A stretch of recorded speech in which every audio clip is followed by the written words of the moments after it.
మైసూరు మహారాజు జన్మించిన ఉత్తరాభాద్ర నక్షత్రాన్ని పురస్కరించుకుని టీటీడీ జూలై 24వ తేదీన పల్లవోత్సవం నిర్వహించనుంది.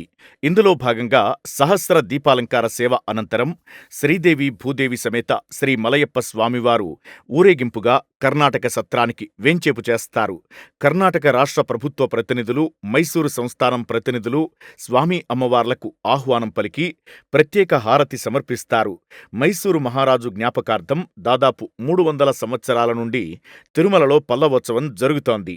మొదట్లో ఈ ఉత్సవాన్ని తోటోత్సవం అనేవారు. ఈ ఉత్సవంలో కర్ణాటక సత్రాలకు విచ్చేసిన స్వామి అమ్మవార్లకు పూజలు నిర్వహించి నైవేద్యం సమర్పించి భక్తులకు ప్రసాదాలు పంపిణీ చేస్తారు. చారిత్రక ప్రాశస్త్యం ప్రకారం శ్రీవారికి పరమభక్తుడైన మైసూరు మహారాజు అచంచలమైన భక్తిభావంతో భూరి విరాళాలు అందించారు.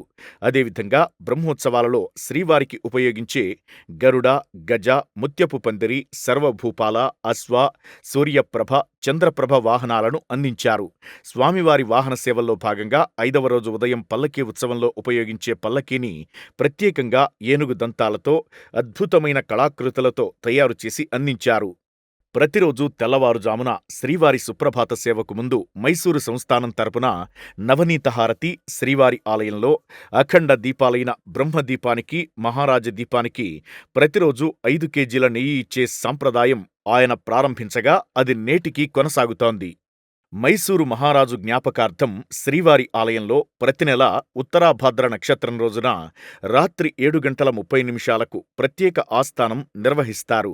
అదేవిధంగా శ్రీవారికి నిర్వహించే ఉగాది, దీపావళి, అనివార ఆస్థానాలలో మైసూరు మహారాజు పేరున ప్రత్యేక హారతి ఉంటుంది.